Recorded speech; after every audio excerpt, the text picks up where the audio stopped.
ఓం నమః శివాయ. ఓం నమో నారాయణాయ.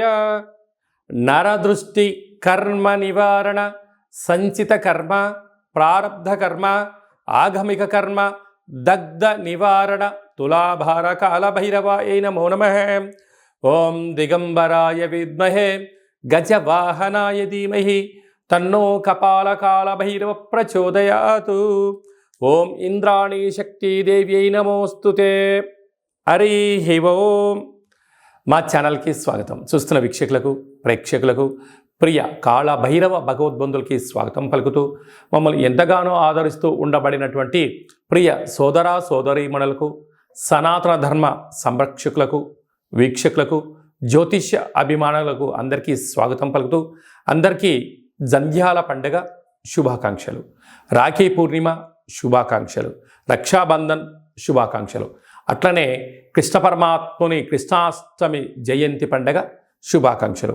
అందరినీ భగవంతుడు చల్లని చూపులతో చూసి అందరూ ధర్మ మార్గంగా ఉంటూ నిత్యము ప్రతిరోజు ఒక భగవద్గీత శ్లోకాన్ని చదివి తాత్పర్యం తెలుసుకొని మన జీవితాన్ని అనుసరించేటువంటి విధి విధానంలో జగద్గురు అయినటువంటి కృష్ణ పరమాత్ముని యొక్క ఆశీస్సులు అందరిపైన ఉండాలని కోరుకుంటూ, అందరూ ధర్మ మార్గంగా ఉంటూ ఆధ్యాత్మిక సేవలో ఉంటూ, ఏ కష్టం వచ్చినా సుఖం వచ్చినా నారాయణ అని కానీ శ్రీకృష్ణ అని చెప్పి మనం తలిచిన వెంటనే భగవంతుడు మనతో ఉంటూ మనల్ని కష్టాలని తొలగిస్తూ ఐశ్వర్యానికి ఆనందానికి తోడునిచ్చే శక్తినిచ్చే శక్తి స్వరూపమే కృష్ణ పరమాత్ముడు.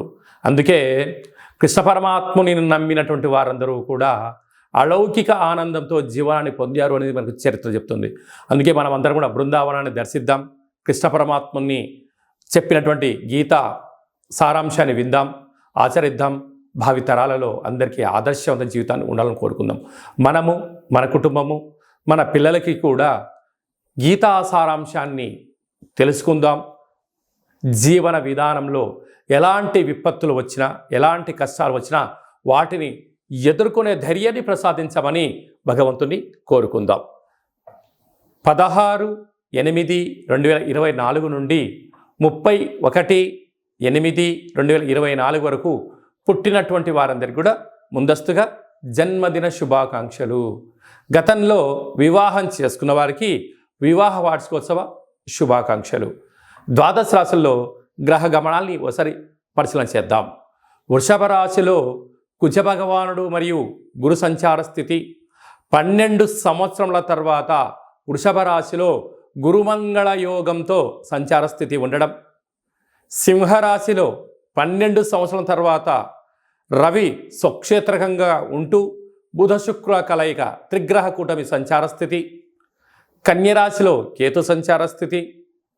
కుంభరాశిలో 30 సంవత్సరముల తర్వాత శని భగవానుడు వక్రగమన సంచార స్థితి. మీనరాశిలో రాహు సంచార స్థితితో ద్వాదశ రాశుల్లో గ్రహ గమనాలు ఈ విధంగా ఉన్నాయి. వృశ్చిక రాశి వారికి 12 సంవత్సరాల తర్వాత వృషభ రాశిలో కుజుడు మరియు దేవగురు బృహస్పతి కుజమంగళ యోగం జరుగుతున్నప్పుడు ఎలాంటి విధులను పాటించాలో ఈ వీడియోలో సవివరంగా సంపూర్ణంగా తెలుసుకుందాం. వృశ్చిక రాశిలో ఏ నక్షత్రాలు వస్తాయనగా విశాఖ నక్షత్రంలోని చివరి పాదమైన 4వ పాదము, అనురాధ నక్షత్రంలోని 4 పాదాలు, జ్యేష్ఠ నక్షత్రం 4 పాదాలు కలిపితే వృశ్చిక రాశి. చాలామందికి పుట్టినటువంటి కాల సమయంలో డేటా బర్త్లు లేనటువంటి కారణం వలన పేరు యొక్క మొదటి అక్షరాన్ని అనుసరిస్తూ రాశిని తెలుసుకునే ప్రయత్నం చేద్దాం. తో, నా, నీ, నో, నే, నో, యా, ఈ, యు అక్షరాల వారందరూ కూడా వృశ్చిక రాశి జాతకులే. వృశ్చిక రాశి యొక్క అధిపతి కుజ భగవానుడు. వీరికి ఒకవైపు 30 సంవత్సరముల తర్వాత శని భగవానుడు కుంభరాశిలో వక్రగమన సంచార స్థితిలో ఉండడం, అర్ధాష్టమ శని సంచార స్థితి కారణం వలన తల్లిదండ్రులతో, అన్నదమ్ములతో, అక్కా చెల్లెలతో, బంధువులతో, మిత్రులతో, స్నేహితులతో వీలైనంత వరకు మానవ సంబంధంగానే చూసుకునే ప్రయత్నం చేయండి. ఆర్థిక సంబంధాలుగా మార్చాలని అనేక మంది మీ పైన కుట్ర పనడం కూడా జరుగుతుంది. కనుక దయచేసి డబ్బులు ఇవ్వడం కానీ, డబ్బులు తెచ్చుకోవడం కానీ, మధ్యవర్తితో కార్యక్రమం చేయించడం కానీ, చెక్కులు ఇవ్వడం కానీ, చిటీ బాటలో నేనున్నాను మీరు డబ్బులు ఇవ్వండి అని చెప్పి చేశారా, వారు వెళ్ళిపోయి మీ పీకకు ఉచ్చు తగులుకునే సమయం ఆసనమైంది. తస్మాత్ జాగ్రత్త.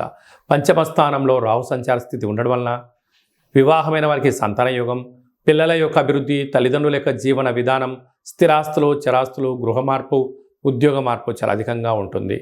అలాగనే 12 సంవత్సరాల తర్వాత కుజ భగవానుడు వృషభ రాశిలో దేవగురు బృహస్పతి సంచారం చేయడం వలన ఈ యొక్క మంగళకరమైనటు యోగము, వివాహ ప్రయత్నం చేసేవారికి వివాహము, వివాహమైన వారికి ఉద్యోగము, ఉద్యోగం ఉన్న వారికి సంతానము, సంతానం ఉండబడిన వారికి స్థిర చరాస్తులు వారి సొంతం కాబోతున్నాయి. అంటే కుజదోషము ఉండినను కొన్ని యొక్క పరిస్థితుల ప్రభావం వలన సప్తమ స్థానంలో కుజుడు సంచారం చేయడం వలన చిన్న చిన్న విషయాలకు ఆందోళన తగదు.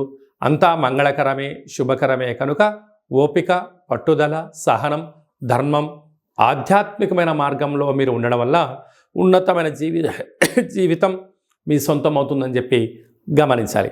అలాగనే రాజ్యస్థానంలో ఏడాది తర్వాత రవి భగవానుడు బుధుడితో కలిసి అక్కడే శుక్రుడితో కలిసి ఉండడం వల్ల ఉద్యోగంలో మార్పులు, స్థిరాస్తులు, చరాస్తులు మీ సొంతం, రాజకీయ రంగ ప్రవేశాలు, విద్యాలయాలు, కళాశాలలో, పాఠశాలలో ప్రమోషన్స్ రావడం, అన్నింటా వృశ్చిక రాశి వారు సొంతంగా భావించగలగాలి. కాకపోతే ఎలాంటి విషయంలో మీరు అసహనానికి గురి కాకుండా ధర్మ మార్గంగా ఉండండి. గృహ భవన నిర్మాణ కార్యక్రమాలు చేసేటివారు, వ్యవసాయ సోదరీమణులు, చిన్నపాటి వ్యాపారం కార్యక్రమం చేసేవారందరికీ చాలా మంచి కాలము అని చెప్పి గమనించాలి. ముఖ్యమైనటువంటి పండగల గురించి క్లుప్తంగా, సవివరంగా, సంపూర్ణంగా తెలుసుకుందాం. 17వ తారీఖున శనివారం శని త్రయోదశి, 19వ తారీఖున రాఖీ పూర్ణిమ, జంధ్యాల పండగ అని చెప్పుకుంటూ ఉంటాం. అంటే ఈ భూమండలం అంతను కూడా శ్రావణ మాసం రాగానే లక్ష్మీదేవతల యొక్క పూజల చేత మనకు మొదటి శుక్రవారము, రెండవ శుక్రవారము, పూర్ణిమ, మూడవ శుక్రవారము, 4వ శుక్రవారం సందర్భంగా ప్రతి ఇంట అంగరంగ వైభోగంగా లక్ష్మీమాత పూజ చేసుకుంటూ ఉంటాం, వరలక్ష్మి పూజ చేసుకుంటూ ఉంటాం. కనుక సంవత్సరానికి ఒక్కరోజు వచ్చేటువంటి ఈ జంధ్యాల పండగ తల్లిని మించిన దైవము లేదు, గాయత్రి మంత్రాన్ని మించిన మంత్రము లేదని ఎలా చెప్పుకుంటామో అందరూ కూడా బ్రాహ్మణులు, వైశ్యులు, క్షత్రియులు, విశ్వకర్మలు, పద్మశాలిస్ అందరూ యజ్ఞోపవీతాన్ని మార్చుకొని సూర్య నమస్కారం చేసుకొని కనీసం 108 సార్లైనా గాయత్రి మంత్రాన్ని ఉచ్చరించడం వలన అమ్మవారి యొక్క ఆశీస్సులు అద్భుతమైన మనందరికీ శ్రీరామ రక్ష అని చెప్పి గమనించాలి. ప్రతి ఒక్క అబ్బాయి తోడబుట్టిన చెల్లెలి చేత రాఖీ బంధనం, రక్షాబంధనం కట్టించుకోవడం చేత మనకు శ్రీరామ రక్ష. అన్న అంటే నాన్నలో సగభాగం, అమ్మలో సగభాగం. చెల్లి అంటే మన క్షేమాన్ని కోరుకునేటువంటి మనకు తల్లితో సమానమంటే అమ్మాయి. కనుక అమ్మాయితో మనము బొట్టు పెట్టించుకొని, కంకణం కట్టించుకొని, రక్షాబంధనం చేయించుకోవడం వలన మన కుటుంబానికి శ్రీరామ రక్ష అని చెప్పి మనం గమనించాలి. కనుక మనమందరం కూడా మన ధర్మాన్ని పాటిద్దాం. సకుటుంబ సపరివార సమేతంగా అన్నగారింటికి, వదిన గారింటికి ఆడపడుచులు వెళ్ళడం, అంటే ఆడపడుచు గారు బావగారింటికి ఈ అన్నగారు, మరదలు గారు వెళ్ళడం వలన సకుటుంబ సమేతంగా కుటుంబంలో అందరికీ నిత్యము మంచి మనస్సులు, సత్ప్రవర్తన, నిండు నూరేళ్ళ ఆయురారోగ్యాలు ప్రసాదించే శక్తి ఈ శ్రావణ పూర్ణిమకు ఉంటుందని చెప్పి గమనించాలి. శ్రవణ నక్షత్రం రోజు పూర్ణిమ అవ్వడం వలనే ఇది శ్రావణ మాసం అవుతుంది. నక్షత్రాధిపతి చంద్రుడు అవ్వడం, అలాగే ఆ నక్షత్రంలో జన్మించినటువంటి వెంకటేశ్వర స్వామి వారు కళవు వెంకట నాయక అనం వెంకటేశ్వర స్వామి యొక్క జన్మ నక్షత్రం అవ్వడం వలన తెలిసి స్మరించిన, తెలియక స్మరించిన నారాయణ అన్న, వెంకటేశ్వర అన్న, లక్ష్మీదేవి అన్న కూడా వారి ఇంటికి వచ్చి మనకు సర్వత్రా ఐశ్వర్యాన్ని ఇచ్చే శక్తి ఈ శ్రావణ మాస పూర్ణిమ ఉంటుందని చెప్పి గమనించాలి. యథాశక్తిగా మనము అమ్మవారి పేరు మీద ఒక 5 మంది ముత్తైదులకు పసుపు కుంకుమలు కానీ, గాజులను కానీ, బొట్టు పెట్టడం కానీ, పేరంటం కార్యక్రమం చేయడం కానీ, తులసి కొట్టులో వ్రతం చేసి నలుగురికి పూజ చేయడం వలన ఇంట్లో నరదృష్టి తొలగిపోతుంది, ఇంట్లో మనశ్శాంతి ఉంటుంది. ప్రతి శ్రావణ మాసంలో వచ్చేటువంటి ప్రతి అమ్మాయి అయినా, ఆడపడుచైనా, స్త్రీమాత అయినా లక్ష్మీమాతగా మనం భావించండి. అబ్బాయిలు వచ్చారు, పురుషులు వచ్చారు, పెద్దవారు వచ్చారు, శ్రీమన్నారాయణుడిగా భావించండి, అంతా మంచే కలుగుతుంది. అంకే మనకు గీతలో కృష్ణ పరమాత్మ చెప్తాడు, యద్భావం తద్భవతి, నువ్వు ఏ మనసుతో చూస్తావో వాళ్ళు మనకు ఆ రూపంలో కనపడతారట. కనుక ఈ స్త్రీమాతలందరినీ కూడా లక్ష్మీ రూపంగా భావించండి. యథాశక్తిగా చారే చీరే పసుపు కుంకుమలు గాజులను ఏర్పాటు చేయండి. మన ఇంట లక్ష్మీదేవి తాండవం మారుతుందని చెప్పి గమనించాలి. అలాగనే మనకు 26వ తారీఖున శ్రావణమాస బహుళాష్టమి, శ్రీకృష్ణ జన్మాష్టమి, కృష్ణ పరమాత్మను జయించినటువంటి పర్వకాలము. కనుక మనమందరము కూడా ప్రతి ఇంట్లో సింహద్వారం దగ్గర నుండి లేక తులసి కోట దగ్గర నుంచి ఇంట్లోకి ఒక 27 అడుగులు కృష్ణుడి యొక్క పాదాలను వేయండి. కృష్ణ పరమాత్మునికి తులసితో అర్చించండి. స్వామివారి యొక్క ఆశీస్సులు కలుగుతాయి. ఆ రోజు కృష్ణ పరమాత్ముని యొక్క అష్టకాన్ని వినడం, గోకులాష్టమి ఎంత పెద్ద పండగనో మనం అందరికీ తెలుసు. అలాగా చక్కెర పొంగలని పాయసంతో ఉన్న పదార్థాన్ని నైవేద్యం పెట్టడం, వెన్న ముద్దను ఏర్పాటు చేయడం, మన యొక్క అబ్బాయిలకు కానీ అమ్మాయిలకు కానీ చిన్నపిల్లలకు కృష్ణుడి యొక్క అలంకరణ చేసి దైవం మానుష రూపేణ, అంటే చిన్నపిల్లలు దైవంతో సమానం అని చెప్పి మనం గమనిస్తూ ఉంటాం. వాళ్ళకి అలాంటి అలంకరణ చేసి వారికి సంపూర్ణమైన తృప్తికరమైన ఆహారం పెట్టడం వల్ల కృష్ణ పరమాత్ముడే మన ఇంటికి వచ్చాడా అన్నట్టు కళ ఉంటుందని చెప్పి గమనించాలి.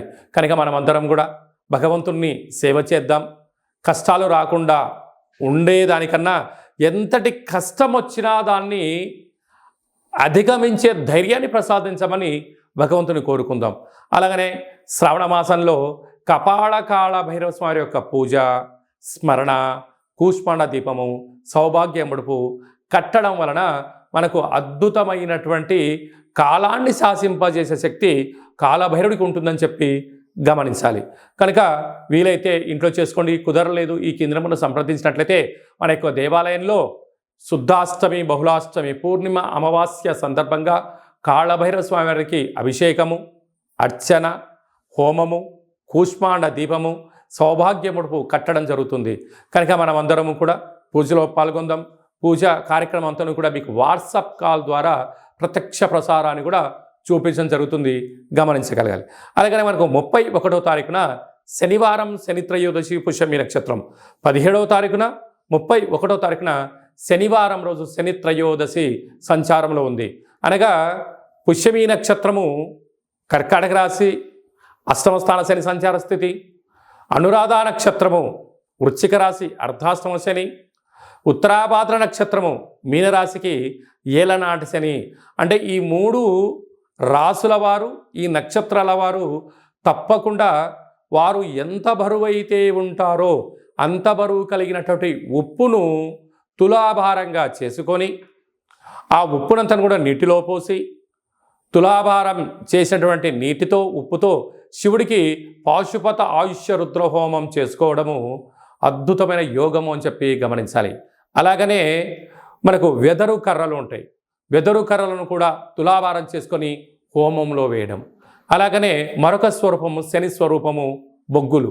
ఆ బొగ్గులను కూడా తులాభారం చేసుకొని హోమంలో పొయ్యడం వలన, అంటే సమర్పించడం వలన, అంటే కష్టాలు దగ్ధమైపోతాయి, మృత్యుదోషాలు తొలగిపోతాయి, అపమృత్యు దోషాలు తొలగిపోతాయని చెప్పి గమనించాలి. అంటే భగవంతుడికి ఆ యొక్క శనైశ్వర స్వామి వారికి తైలాభిషేకం అన్నా, లేకపోతే ఆ నూనెను తులాభారం చేసుకొని హోమంలో వేయడం కానీ, దీపాన్ని వెలిగించడం కానీ, ఉప్పును తులాభారం చేసుకొని నీటిలో పోసి శివుడికి రుద్రాభిషేకం చేయడం కానీ, ఆ వెతరు కర్రలతో తులాభారం చేసి హోమంలో వేయడం కానీ, ఈ బొగ్గులను అంటే కష్టకాలంలో ఉన్నప్పుడు ఆ వ్యక్తి పిచ్చోడిలాగా ఇబ్బందిగానే పడుతూ ఉంటాడు. అలాంటి బొగ్గులను తులాభారం చేసి హోమంలో వేయడం వలన కష్టాలకు ఫుల్ స్టాప్ చెప్పి ఐశ్వర్యానికి స్వాగతం పలుకుతారని చెప్పి గమనించాలి. ఒక్క చిన్న విధి విధానాన్ని మీ యొక్క ప్రాంతంలో ఉండబడినటువంటి శివాలయంలో వెళ్ళి ఈ కార్యక్రమాన్ని చేసుకునే ప్రయత్నం చేయండి. ఈ యొక్క 3 నక్షత్రాలు, శని నక్షత్రాలు శని ప్రభావ సంచార స్థితితో దోషంలో ఉన్నాయని చెప్పి గమనించాలి. అలా కుదరకపోతే ఈ కింది నెంబర్ సంప్రదించినట్లయితే మీకు అంతను కూడా ఈ కార్యక్రమాన్నంతా కూడా మీరు వస్తే మిమ్మల్ని కూర్చోబెట్టి తులాభారం చేయించి హోమంలో ఈ కార్యక్రమాలని పదార్థాలను సమర్పించడం జరుగుతుంది. రాలేనటువంటి వారికి వాట్సాప్ కాల్, వీడియో కాల్ ద్వారా తులాభారం చేయించి హోమం చేయించడం జరుగుతుంది. కనుక ఆసక్తి గల వారందరూ కూడా ఈ శనిని, భగవంతుని యొక్క కృపా కటాక్ష వీక్షణ పొందడం కోసం ఒక చిరు ప్రయత్నంగా భావించండి. ఇంకనూ మనం విజయం సాధించగలగాలి అన్నట్లయితే ఈ యొక్క పాత్ర కంచు పాత్ర. ఈ యొక్క పాత్రలో మనకు 12 రాసులు అచ్చు వేయడం జరుగుతుంది. కనుక ఈ యొక్క పాత్రను ప్రతిరోజు మనం ఇంట్లో పూజా మందిరంలో పెట్టుకొని పూజ చేసిన తదనంతరము ఇలా ఒక్కసారి శబ్దం చేసినట్లయితే ఓం అనేటువంటి ఓంకార శబ్దం రావడం జరుగుతుంటుంది. ఈ యొక్క శబ్దాన్ని ఒకసారి చూడండి.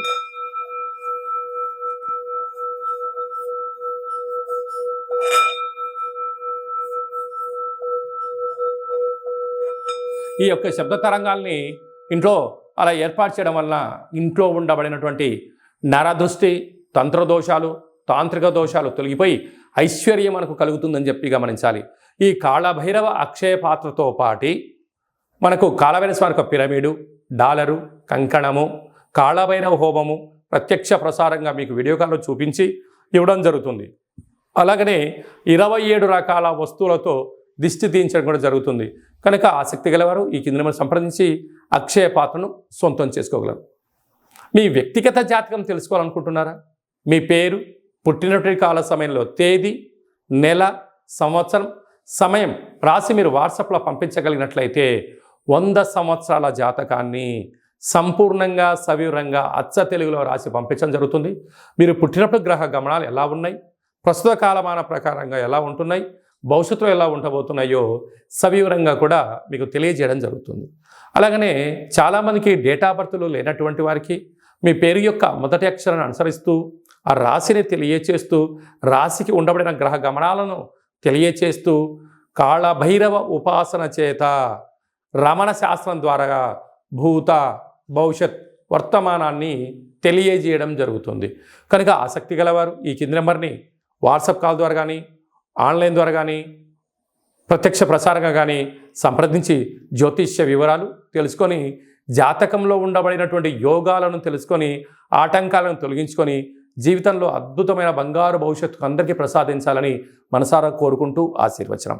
అలాగనే మీ అబ్బాయికి కానీ అమ్మాయికి కానీ ఎంత ప్రయత్నం చేసినా వివాహం అవ్వడం లేదా, జాతకంలో ఎలాంటి యోగాలు ఉన్నాయి, జాతకంలో ఎలాంటి ఇబ్బందులు ఉన్నాయో తెలుసుకుందాం. వచ్చేటువంటి జాతకానికి మన అబ్బాయికి మన అమ్మాయి జాతకంలో వారిద్దరి కలిపిన గణాలు, గుణాలు, పాదాలు ఎలా ఉంటున్నాయో సవివరంగా తెలియచేస్తూ వివాహ తదనంతరం వారికి ఎన్ని యోగాలు ఉన్నాయి, ఎలాంటి సంతాన యోగం ఉంది, ఎలాంటి వ్యాపార యోగాలు ఉన్నాయి కూడా మనం ముందుగానే తెలుసుకునే ప్రయత్నం చేద్దాం. గతంలో వివాహమైన దంపతులు తరచుగా గొడవ పడుతున్నారా? ఎంత చెప్పినా, తల్లిదండ్రులు చెప్పినా పిల్లలు వినే పరిస్థితి లేదా? ఏకో నారాయణ అనే పరిస్థితి ఉంటుందా? కనుక భార్యాభర్తలు ఎందుకు అలా అనుకుంటున్నారు? జాతకంలో దోషమా, గ్రహ సంచార స్థితిలో అనుకూలం లేకపోవడమా ఉంటుంది. కనుక వారిద్దరి యొక్క పేర్లను, గోత్రనామాలను, వారి యొక్క జాతకాలు పంపించినట్లయితే చూసి వాళ్ళిద్దరూ పార్వతీ పరమేశ్వరులు ఎలా కలిసి ఉంటున్నారో అలా కలిసి ఉండే ఆధ్యాత్మికమైన సలహా సూచన ఇవ్వడం జరుగుతుంది. కనుక మనం అందరం కూడా కష్టాలను తొలగించుకుందాం, ఐశ్వర్యానికి స్వాగతం పలుకుదాం. అందరికీ మరొక్కసారి కాళభైరవ స్వామి యొక్క ఆశీస్సులు, శుభాకాంక్షలు. అందరికీ శుభం, జయం, లాభం జరగాలని కోరుకుంటూ ఆశీర్వచనం. ఓం శతమానం భవతి శతాయు పురుష సతేంద్రియ ఆయుష్యేవేంద్రియే ప్రతిష్టతి ధనం ధాన్యం బహుపుత్రలాభం శత సంవత్సరం దీర్ఘమాయు సర్వే జనా సుఖినో భవంతు లోకా సమస్తా సుఖినో భవంతు. సర్వం శ్రీకృష్ణార్పణమస్తు. హరి ఓం.